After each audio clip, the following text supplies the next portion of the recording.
Nakita nyo mga kapanyero, dapat ganito, kuhang-kuha natin yung pinaka-lupa niya para hindi magalaw yung ugat, di ba?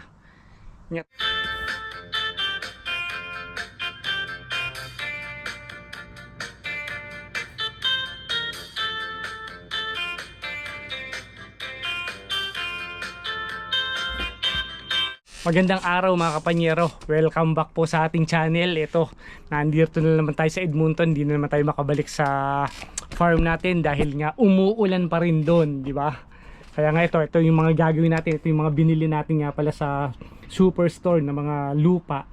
Tsaka yan, sineset ko na nga pala kanina pa ako gumagawa rito, kanina pa ako nagseset pero hindi na ako nakapag-video kanina dahil nga mabilisan rin, dahil nga ang project natin ngayong araw na to, mailipat natin yung mga seedling natin. Ayan, mga seedling natin medyo maayos na, di ba? Yan, mga nagdadalawang ano na siya, nagdadalawang dahon na, naglilimang dahon na. Yan, pwede nang pang ano yan, pwede nang panlipat yan. Kaya nga isineset natin yan.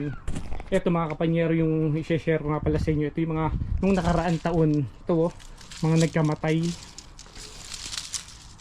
na hindi nakasurvive ngayong taon na to. Kaya nga kukunin natin yung mga lupa, paghahalo-haluin na natin dyan para makapaglipat tayo. Ang init, nakita nyo naman ang daming kalat dito. Maupo muna tayo, nakita nyo naman ang sikat ng araw. Ayan, kung ganito sana ang sikat ng araw sa farm natin, nandoon tayo ngayon, pero sa mga oras na to maaaring umuulan dun. Kaya nga dito tayo ngayong gagawa. Kasi sayang din yung sayang din yung time na wala tayong gagawin dahil nga ang kailangan natin ngayon mga seedling. Ang puro project natin talaga ngayon mga seedling na naman.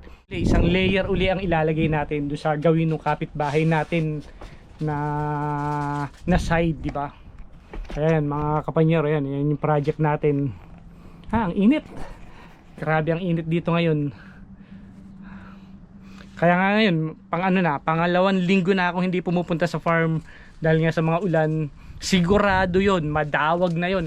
Sigurado yon, kailangan na nating mag-mower doon. Para mga susunod nating gagawin doon, mag-mower tayo, tapos maghuhukay lang tayo. Wala tayong gagawin maghapon doon, kundi hukay lang tayo ng hukay na paglalagyan ng mga halaman na itatanim natin ngayon. Ipe-prepare natin yung paglalagyan nito mga halaman na to. So sayang naman, di ba?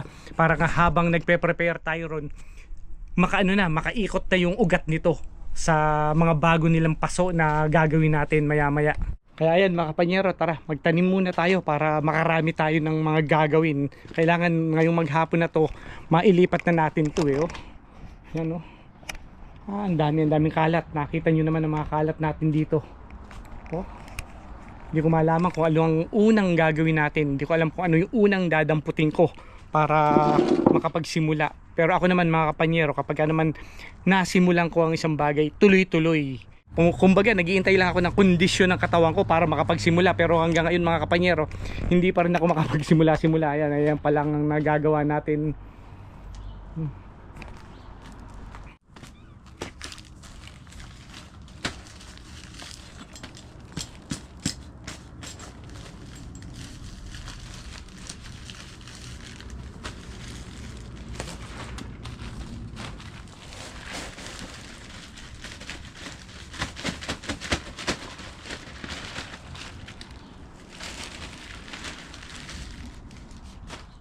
Kaya ito mga kapanyero, i-share ko rin sa inyo. Ito yung sinasabi ko sa inyo, individual na paso na paggagamitan natin. Ito nga palang mga paso na to, nabili ko to sa Habitat na kinukuha na nating thrift store, di ba? Parang ang 100 nito na nakuha ko noon, parang $11 nga pala. 100 piraso na ganito. Kaya ngayon ito, mga bago. May mga stock pa tayo, maraming ganito sa kung makikita nyo sa farm natin pagka nagbablog tayo, mga nakakalat doon. Yan ito yung mga ginagamit ko talaga ng individual. Yan para makaikot na yung ugat niya, di ba? Kaya nga ito yung mga dating lupa, yung mga excess natin mga lupa dito, pagsasama-samahan natin, hahalu-haluin natin para maggamit na natin. At least malinisan din natin yung lugar na to. Ang init. Upo muna tayo. Ang init. Hindi rin ako makakilos ngayon dahil nga sa sobrang init dito ngayon. Ang init. Yung tubig natin. Ay nako.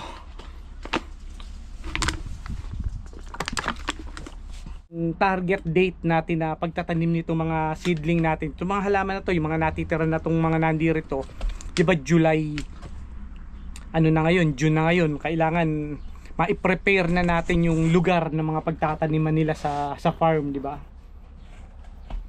At least bago tayo gumawa ng mga ibang project natin sa farm, unahin na natin uli itong mga halaman para sigurado na lumalaki na sila, di ba? Tapos yun yan, lalagyan natin ng black plastic para mag-moist yung ilalim. Yun, paulit-ulit yung sinasabi na baka yun yung yun yung dahilan kung bakit nababansot yung mga halaman natin dun dahil sa sobrang init na darating sa mga susunod na buwan. Kaya nga inuunti-unti natin itong matapos itong buwan ng June na mai-dispose natin, maihukay na natin itong mga halaman na to na ginagawa natin ngayon. Yan, no? Kaya lang sobrang init dito dahil nga alam nyo naman, di ba, sa trabaho talagang nakababad kami sa lamig, so naninibago pa ako sa panahon ngayon dito. Mga nakaraan malalamig dahil nga umuulan. Init, grabe.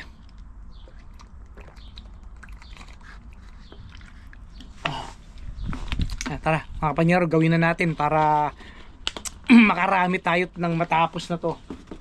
Dahil mamaya baka may ibang puntahan tayo. Pupunta tayo sa Home Depot nga pala mamaya para maglista ng mga materyales natin na gagamitin sa kusina natin.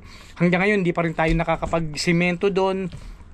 Hindi pa rin tayo nakakagawa. Pero nag-change plan na naman tayo nga pala dahil nga uunahin muna natin itong mga halaman bago yung kusina natin. Tara yan mga kapanyero. Tara yan. Simulan na natin para matapos.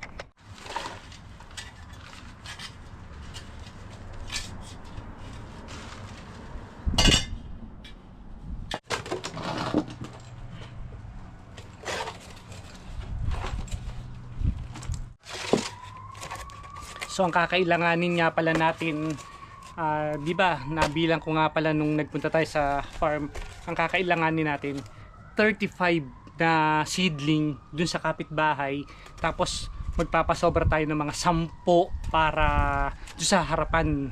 Kasi may mga namatay na, alam ko 8, pero sa ngayon hindi pa rin ako nakakasiguro kung ilan yung talagang saktong papalitan natin dahil nga sinabi ko naman to sa mga una natin video, di ba, hindi naman 100% na nabubuhay yung mga halaman natin doon.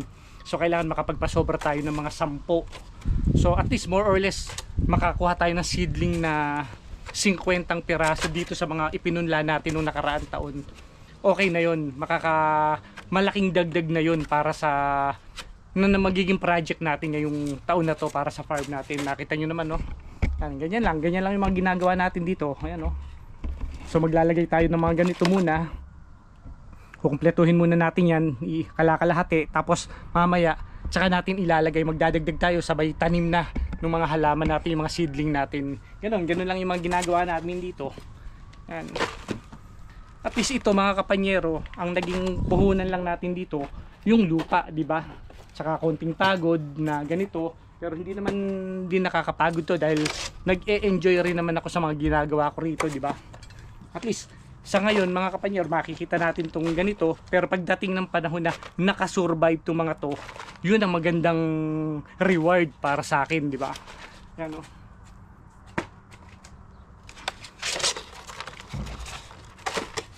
Dito naman sa Canada, kung wala kang ganitong libangan at nakakaburyong din, kumbaga sa tagal na namin dito na pagtapur trabaho nga, di ba? Trabaho tapos wala kang ibang alternative na libangan dito, ang hirap din. Yung mga iba nating mga kababayan dito, yan, basketball, yung mga kinagigiliwan nila, pero sa edad naman natin ngayon, hindi na tayo ganun kaano sa mga sports, di ba? At least sa mga susunod na panahon, umulan man, nakaano na sila, di ba? Nakatanim na sila rito. Ito, tong isang to, makita nyo naman, oh, hindi rito lumabas yung mga halaman. Ito patubo lang din to, di ba? dito lumabas sa ano, sa ilalim, hindi rito sa ibabaw. Yan no. Kaya ang ililipat natin to ngayon, to ganito. Kailangan makuha natin ng ayan. Makikita nyo yung ugat niya, oh. Ayan. Sa ilalim dumaan. So babalik ta rin natin to para ayan no. Ang dami pala sa ilalim, ayan, ang dami pala. Buhay na buhay. Ang babalik ta rin natin para pumunta sa ibabaw yung ano niya. Ayan. Ayan, para pagtanim natin, pagdala natin dun. Yan, ito na, may isa na tayo. Yan, malaking katipiran din tong ginagawa kong ito, dahil nga kung ito magkano rin ang isang halaman na makukuha natin na ganitong klase. Ito mga nasa ano to, pagka lumaki lang to ng konti, para nasa $19 ang isa, na nakita ko dun sa nursery, sa Kiwi nursery na pinupuntahan natin, kinukuha na natin mga mansanas. Yung ganitong mga ano, mga 1 foot o mga 2 feet ang taas niya is $19 ang isa. Na wala naman tayong gastos, mas malaking buhay na buhay nga siya, pero hindi rin naman tayo nakakasiguro kung mabubuhay niya ang paglipat natin doon, di ba? So malaking sugal din kapag bumili tayo ng $19 ang isa, kesa naman dito sa magpunla na lang tayo, di ba? Mas malaking katipiran. Yung $19 na yun na nakita kong ganitong klase, ganitong klaseng halaman, siguro mga 2 taon na yun na nakatanim sa ganito. Ganito lang din, ganito lang rin yung taniman nila. Kaya mag-sample tayo. Ito, ano ba ang mga, ito yung mga